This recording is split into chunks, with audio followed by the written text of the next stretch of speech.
এখানে বসলাম তোমাদের সাথে কিছু কথা শেয়ার করার জন্য। তোমরা জানতেও চেয়েছো ঘটনাটা কি। আমার মনে হচ্ছে যেই সময়টা আমার নষ্ট হয়েছে সেটা নিয়ে পড়ে না থেকে জীবনে এগিয়ে চলাটাই ভালো হবে। A few moments later. এটা ছিল 9 ফেব্রুয়ারি। আগের দিন রাতে খবর পেলাম রনির খুব শরীর খারাপ, জ্বর, বমি। তোমরা সবাই জানো এখন আমরা একটা খারাপ পরিস্থিতির মধ্যে রয়েছি। রনির মানসিক অবস্থা ঠিক নেই। তাই 9 তারিখ বাবার সাথে আমি চলে যাই রনির কাছে। যেতে চেয়েছিলাম অনেক আগেই, কিন্তু পরিস্থিতির জন্য আমাদের দুজনকে আলাদা থাকতে হয়, আর রন আমাকে মানা করে ওর কাছে যাওয়ার জন্য। যাই হোক, সময়টা খারাপ যাচ্ছে, আমার মনে হলো এখন রনের পাশে থাকা জরুরি, তাই আমি চলে এসেছি ওর কাছে। আমার জীবনের সব থেকে ইম্পর্টেন্ট মানুষ আমার হাজব্যান্ড, তাই যত বিপদ আসুক না কেন আমি সারাটা জীবন ওর সাথেই আছি।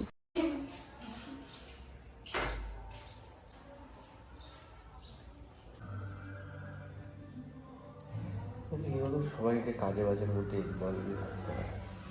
বেশি টাইম পাই গেল না, সবাই কুটকাচালি করতে শুরু করে দেয়।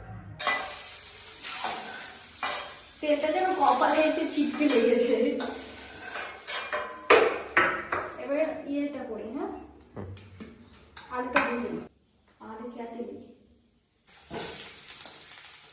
4 মাস তুমি বাড়ির বাইরে, তাহলে 4 মাসে রন সব রান্না প্রায় শিখে ফেলেছে নিজে নিজে। মাংস থেকে শুরু করে সব রান্না পারে ও করতে। মাছ, মাংস, ডিম, সবজি, ডাল সব পারে করতে। একারই করতে হবে সবকিছু। কারোর উপর ভরসা করা এখনকার দিনে সবচেয়ে বড় ভুল। অবশ্যই নিজের উপর নির্ভরশীল হওয়া খুবই জরুরি, সেটা ছেলে হোক বা মেয়ে হোক।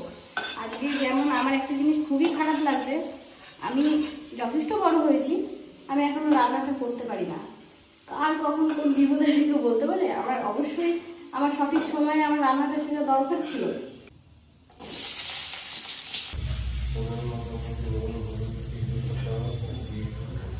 এগুলো সব দিতে পারো একসাথে দিয়ে। এরপর একটু জল দিয়ে দাও। এরকম বলি বলো তো, ওল্ড কিচেন মাসিমা আছে আমাদের, তার মতো দারুণ।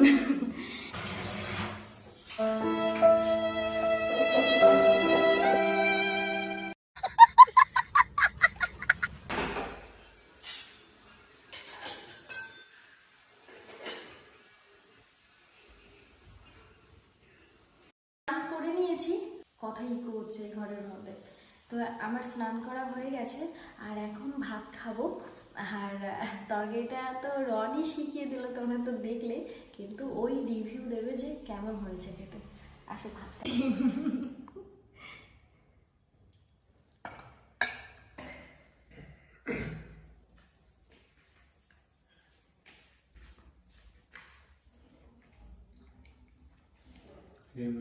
দেখো।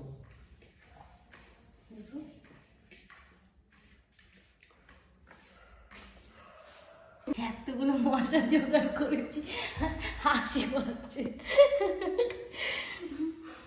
এগুলো কি করবে? তুমি ভাজা করে খাওয়াই, রান্না তো শিখেই গেছি। খাওয়া দাওয়া করে আমি রেডি হয়ে নিলাম, আর রন শুয়ে আছে এখন, ওর খুব শরীর খারাপ। এর আগে ডাক্তার দেখিয়েছে, ওষুধ খাচ্ছে, কিন্তু জ্বরটা কিছুতেই কমছে না। সারাদিন যেমন তেমনভাবে কাটে, রাত হলেই ওর জ্বর আসে। তাই আমি আজকে ভেবেছি একটু রক্ত পরীক্ষা করাতে ওকে নিয়ে যাব, তার জন্যই রেডি হলাম। আর এখানে বসলাম তোমাদের সাথে কিছু কথা শেয়ার করার জন্য। তোমরা অনেকেই দেখে থাকবে, আমি একটা কমিউনিটি পোস্ট দিয়েছিলাম, যেটা দেখে তোমাদের অনেকের অনেক কিছু ধারণা হয়েছে। তোমরা জানতেও চেয়েছো ঘটনাটা কি।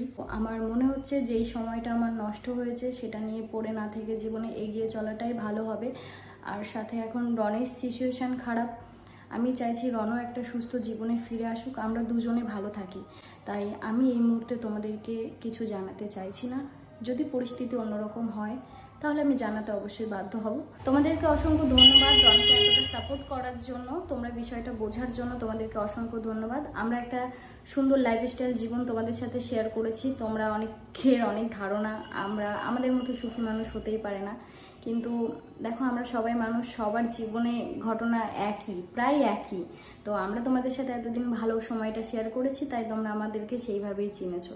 অনেক কথা তোমাদের সাথে শেয়ার করে ফেললাম, আশা করছি তোমরা আমাকে বুঝবে। আর হ্যাঁ, এই ভিডিওতে আরেকটা ইম্পর্টেন্ট কথা তোমাদেরকে জানিয়ে দিই। আমি শুধুমাত্র ইউটিউব কমিউনিটি পোস্টে আর ইনস্টাগ্রাম স্টোরিতে একটা কথা লিখেছিলাম, যেটা তোমরা অনেকেই দেখে থাকবে। আর তাছাড়া কিন্তু বাদবাকি কোনো পোস্ট না কাউকে কোনো কমেন্ট আমি কিছুই করিনি। যা তোমরা দেখতে পেয়েছো সবগুলোই কিন্তু ফেক আইডি। এমনকি এই যে পেজটা দেখতে পাচ্ছ এই পেজটাও একটা ফেক পেজ। তোমরা হয়তো বিশ্বাস না হওয়ারই কথা, একটা ফেক পেজে এত ফলোয়ার্স মানে ভাববার বিষয়।